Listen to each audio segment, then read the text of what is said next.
Welcome to the Business of School podcast, brought to you by Cole Connect. Get ready for a journey of topical insights, engaging conversations, and maybe a few aha moments from the business, finance, and technology side of schools. Cole School experts are your host, and with our guests from the world of education, we're about to embark on a learning adventure to support you in the business of your school. Financial viability and sustainability of schools is crucial.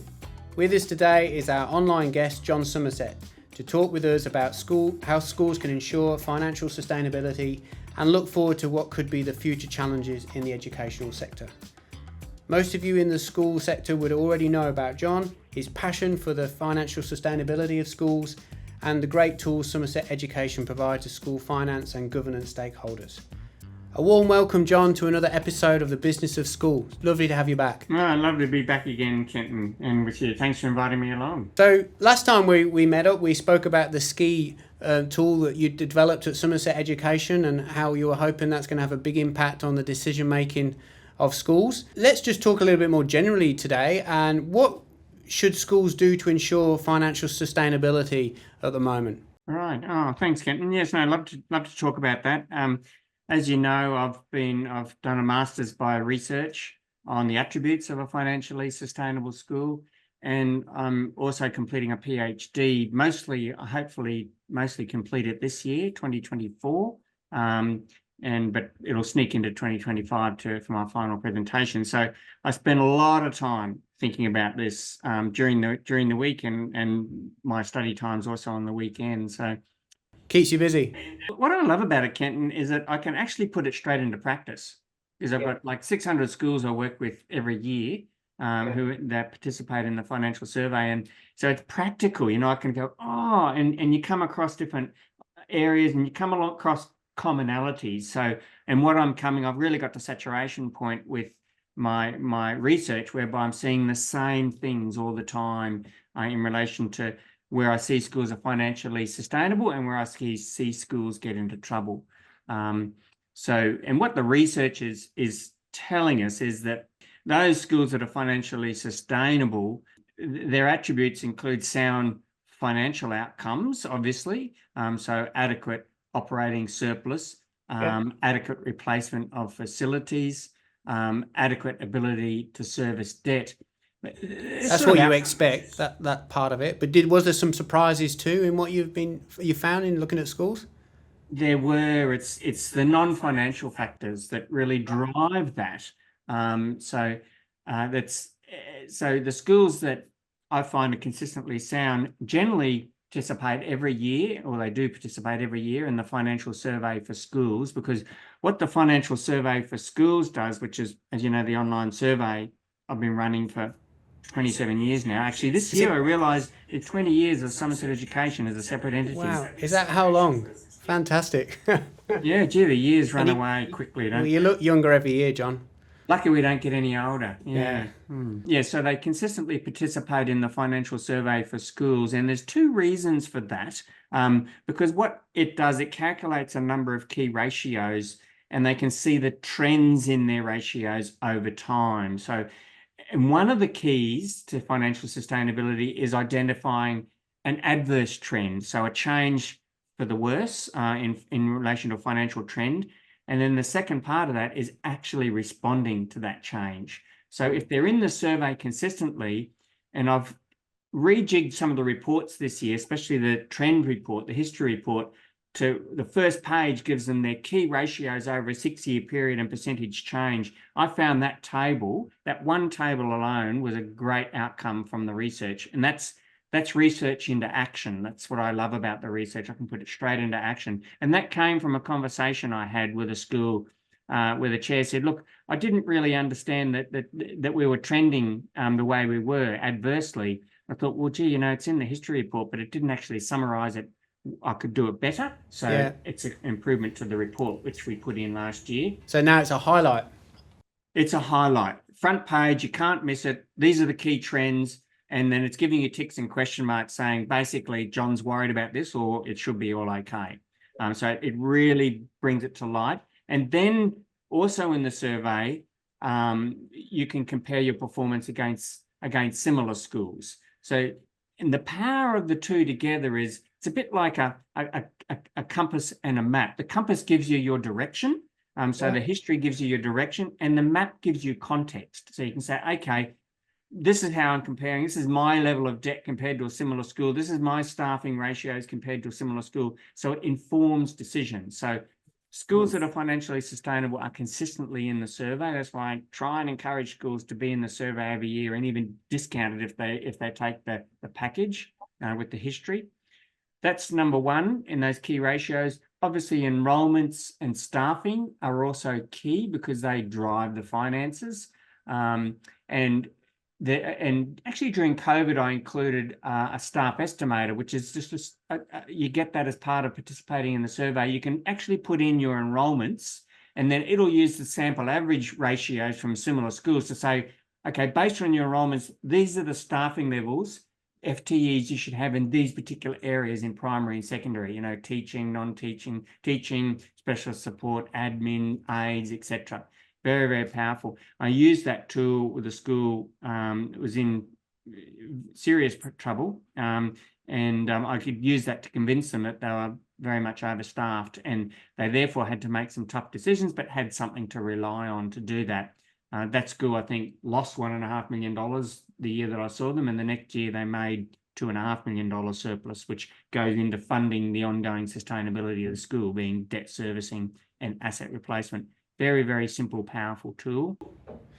Has there been any standout KPIs that have had the impact of turning a struggling school into a successful school going forward?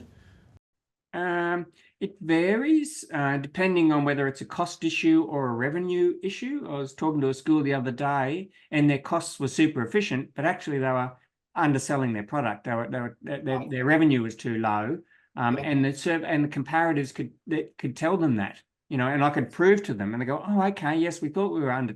Our fees are a bit low," and that might be good for the school for the from their mission perspective, but actually it'll adversely affect the school in the long term because they're not making enough surplus to replace their assets and provide facilities, which in the end will cost enrolments. So that annual participation in the survey, and then your mix between staff and enrolments, and then it comes down to those other areas of accurate and timely budgeting. So they should have a long-term budget model, at least 5 years. We've got a 10-year budget model that does profit and loss balance sheet and cash flow and all the KPIs. And keep that rolling over. You can keep that rolling over. So they must have accurate and transparent budgeting and accurate and timely reporting too. So, okay, this is how we said we were going to perform, how are we actually performing year to date? And if you're not on target, then what are you doing about it? Do we need to do something? Otherwise, we're getting it into financial difficulty. And then the last thing, the key, is forecasting. All the schools that are financially very, very strong that I interviewed through my PhD research, the schools are constantly reforecasting their finances and providing that to the principal and the board and saying, look, this is where I think we're going to land at year end. Based on our current situation. I might go, oh, okay, well, we can't go there. What can we do? So they're forecasting and then adjusting. And that's why we developed the ski scenario tool at the end of 2023, which is a very, very exciting tool. And we talked about it in our last podcast. And then I suppose, I know I'm talking too much, Kenton, and it is my passion. That's why you're on here. That's financial. Everybody wants to listen to John.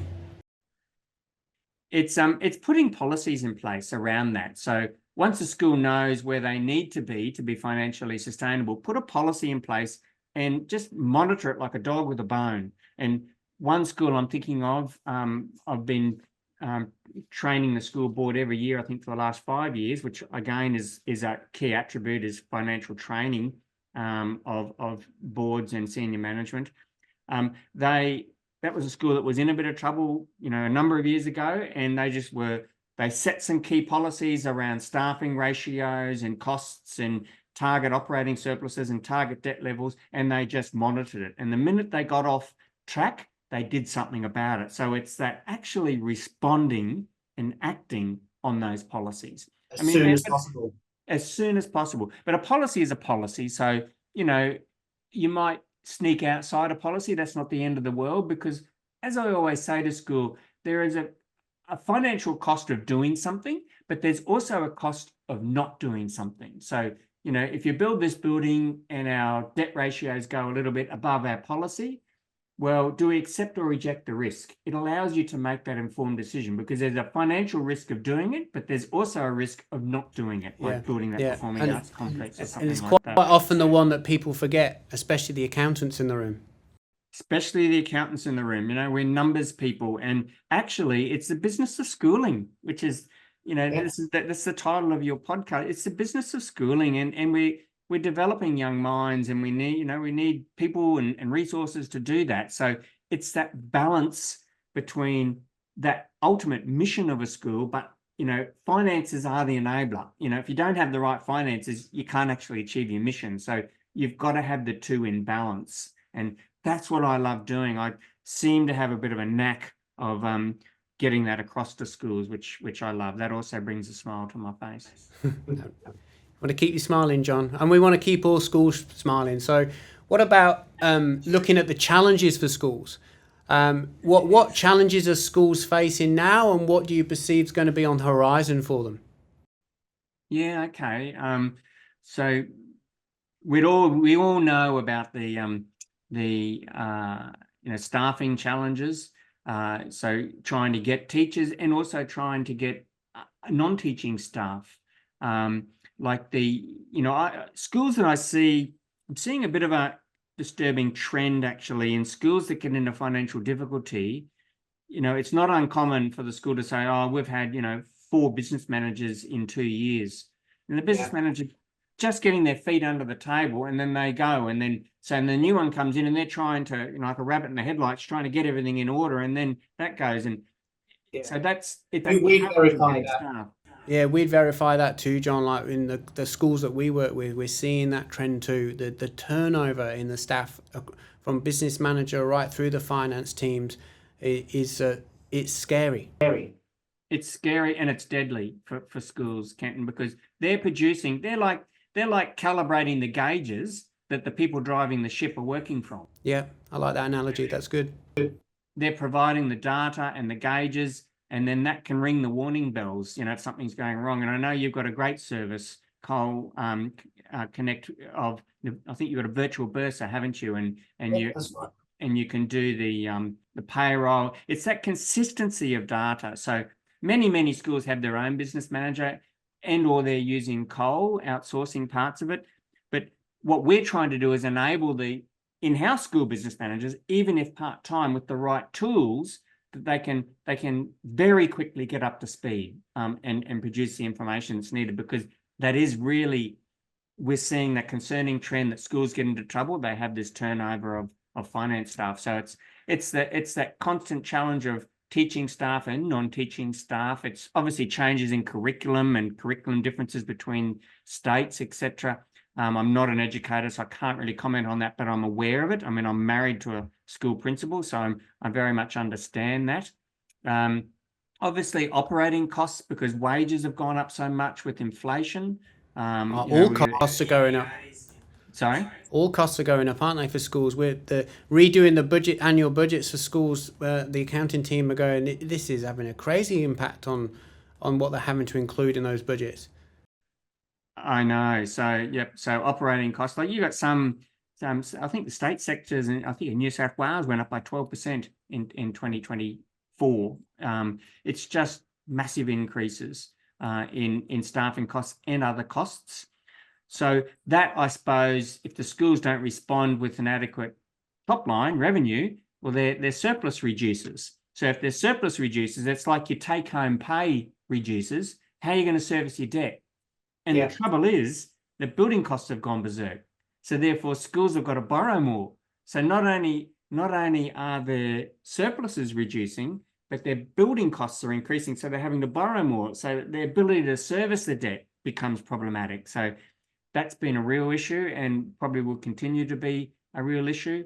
As we know, recently interest rate increases. So you've gone from basically nothing to 7% probably, or 5, 6, 7% interest rate. So that's pushing costs up. Also, challenges now and in the future and consistently really is maintaining the skill mix on the boards and maintaining boards in smaller schools again. More at risk. That's why we're going to have a small schools month, I think, in May. We're just going to, throw some things out there to help small schools. We've just added to our team David Reed, and David's a CPA, 10 years experience in schools, as well as some on the finance committee for the block grant committee. So he's going to help us run some webinars and seminars for small schools, because and it's that board mix and the skill mix on the small schools, and actually all schools, that's going to be problematic. And building, so therefore you need very, very accurate and timely budgeting and board reporting and forecasting. So I guess financial risks have increased and are going to continue to increase significantly with staff shortages, increased operating costs, pressure on, if the economy gets a bit tough, I think pressure on income from parents. So pressure on fees, and then building costs blowing out, borrowing more, and not only borrowing more, but interest rates up. So financial risks have increased. So therefore that requires very, very quick detection of financial issues, and then giving the senior management and board the information to respond to that in a timely way. And that's exactly why, as in that last podcast, we talked about the scenario ski. You can do that instantly, literally in seconds. You can reforecast your figures, reforecast all your ratios to try and help the schools, especially where there's been rotations of business managers. You can quickly get up to speed and use these tools. So that's where I see the challenges now and into the future. I don't know what you've seen, if you've got any others to add. I think our team would echo all of those observations, and I think the time now for good decisions to be made based on timely and quality information is as important as it's ever been, because some of those challenges, or the sum of all those challenges at the moment, could have a really big impact negatively on a school operational. So I really appreciate your insight into these things. We always love to hear from what your observations are about what's going on in the sector, with your interactions that you have with so many schools, and of course especially the data that you get from your survey and the other tools that you use. So thanks very much, John. We really appreciate you sharing that with us all. It's a pleasure to have you, as it always is, on the podcast, and we look forward to catching up with you again soon. Thanks, Kenton, and thanks for having me, and bye for now. Thanks, John. Take care. And that's a wrap for this episode of the Business of School podcast. We've enjoyed the conversation today and would love to have you join us for future episodes. Please hit the subscribe button and follow the links below to find more information and resources to support you and your school team. Until next time, keep being innovative, keep being awesome, and remember, there is always opportunity to improve on the journey. Thanks for connecting.